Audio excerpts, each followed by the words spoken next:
Hey everybody! Wow, this is a shocking bit of news, really, and it's sad for those who are fans of Spider-Man and such movies as Spider-Man Into the Spider-Verse, and who were looking forward to and are looking forward to future productions under the name Spider-Man involving Marvel and Kevin Feige. Their Kevin Feige. great Kevin Feige. Midas Touch executive producer. But Midas Touch according to executive. Deadline, and their great writer and reporter, Mike Fleming, uh, that is ended. Okay, here's the headline, the sad headline: Disney Sony standoff ends Marvel Studios and Kevin Feige's involvement in Spider-Man. And there's Kevin Feige and Tom Rothman, who also is notable for bringing Ryan Coogler to us and helping get the movie started that was called Fruitvale Station. But I digress. Anyway, let me read you the story. It's got a lot of comments, and it was updated 8:55. Let me read to you what happened and then go back to the update so that all this is in its appropriate order, right? As they say, appropriate chronological order. Previous Deadline exclusive: Marvel Studios president Kevin Feige won't produce any further Spider-Man films because of an inability by Disney and Sony Pictures to reach new terms that would have given the former a co-financing stake going forward. In other words, Sony Pictures would have had a co-financing stake with Disney. A dispute that has taken place over the past few months at the top of Disney and Sony has essentially nixed Kevin Feige and the future involvement of Marvel from the Spider-Man universe, sources said. This comes at a moment when the last two films Kevin Feige produced broke all-time records.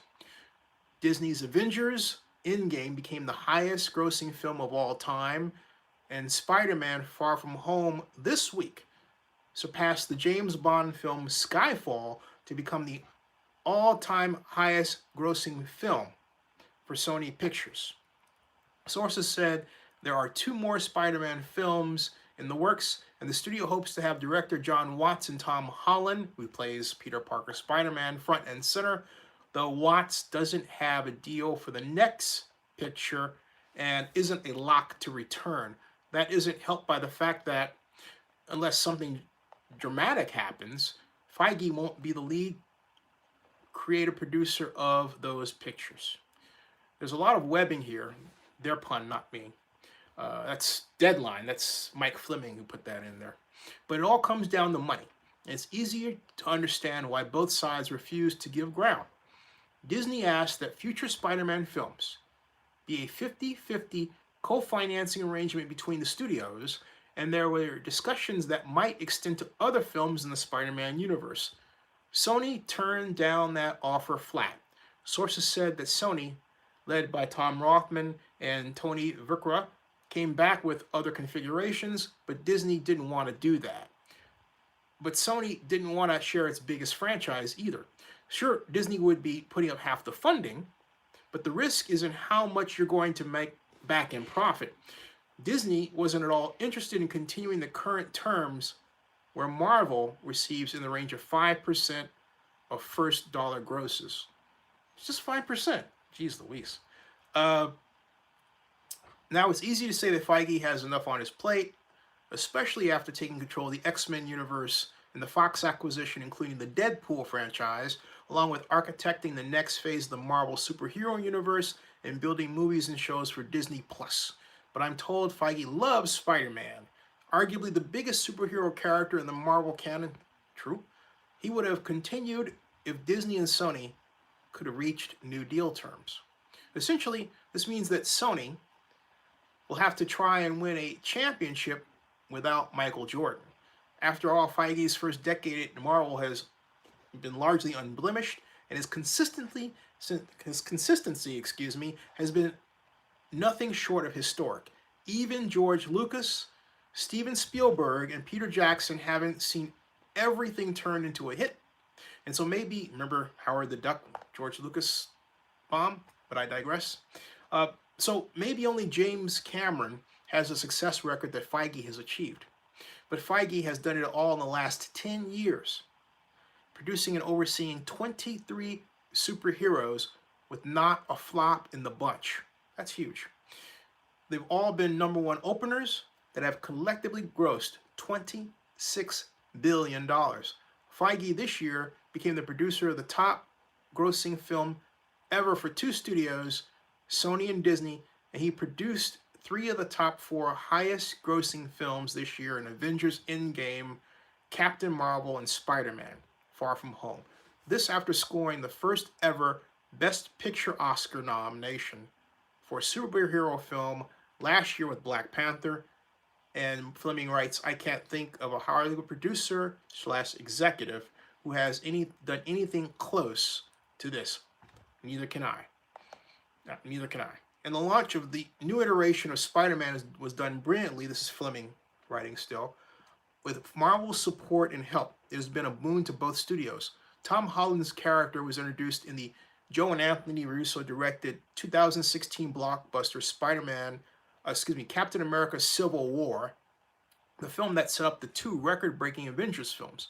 Sony's first rebuilded Spidey film, and I'm still reading here, 2017 Spider-Man Homecoming, rode that Marvel wave and grossed $880 million worldwide, and then the web slinger was a key character in the 2 Avengers films, leading to the Spidey sequel that this week became Sony's top grossing film ever.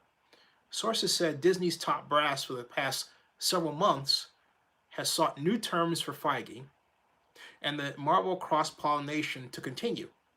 As the Spider-Man relationship grew, Feige and Sony Pictures chief Tom Rothman spoke about the possibility of a wider involvement in the Sony-controlled Spider-Man universe, which contains 900 characters.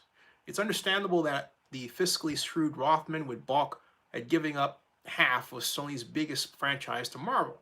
After all, Marvel already owns the merchandising on Spider-Man. Does Disney really need half of the movie universe also? It's a question Fleming asks, and I think it's a good one. Sony so far has decided that as valuable as Kevin Feige is, Disney is asking too high a price. Sources said that Sony reasoned that they would be fine without Feige. The creative template has been set on the Spider-Man films, and Watt and Holland are in place along with Amy Pascal, who I have to admit is a genius, I'll get to that in a second, who became producer with Feige after she exited the executive suite after presiding over the previous Spider-Man iterations directed by Sam Raimi and Mark Webb as Sony Pictures chief. And sources note that Venom was a problem picture and far from the polished product that grossed $856 million worldwide until Rothman himself spent a good long time in the editing room helping it to get there. The Venom sequel is well underway with Andy Serkis directing Tom Hardy, and there is Morbius with Jared Leto, Kraven the Hunter, and another spin-off with the characters Silver Sable and Black Cat, and a Sinister Six film that got shelved as well. Sony, which once felt the ticking clock of generating a Spider-Man film every 3 years or so to prevent a rights reversion to Disney, now has plenty of pictures to make, and the studio also won the Best Animated Feature Oscar for Spider-Man Into the Spider-Verse, a smash hit they made on their own. No comment from Marvel, Disney, Feige, or Sony Pictures. Now I have to add that Tom Rothman was at CES this year and presented Pharrell and Pharrell's creative involvement with Sony, but also the makers and the animators of Spider-Man Into the Spider-Verse to a standing ovation. I was right there 4 rows back and witnessing the whole thing. This is a big deal for Sony, and they weren't willing to give up what's a franchise that has helped keep Sony relevant at a time when they have lesser product, and in total, not too much as exciting as they did 10 years ago when I started covering CES Las Vegas. So I can see why they would hold on to it. But I have a feeling that we haven't seen the last of this. In fact, there is a postscript that was added by Deadline, and it goes like this: much of today's news about Spider-Man has mischaracterized recent discussions about Kevin Feige's involvement in the franchise. We are disappointed but respect Disney's decision not to have him continue as a lead producer of our next live-action Spider-Man film, a Sony spokesperson said. We hope this might change in the future, but understand that the many new responsibilities that Disney has given him, including all their newly added Marvel properties, do not allow time for him to work on intellectual property they do not own. Kevin is terrific, and we are grateful for his help and guidance and appreciate the path he has helped put us on, which we will continue. Wow. So, hey, there you go.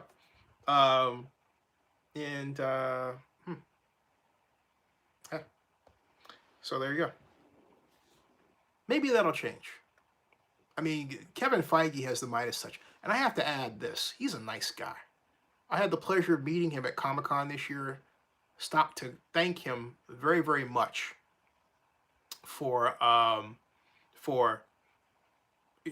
helping to increase dramatically the property values in Fayette County. Wow. Because the movies are made here.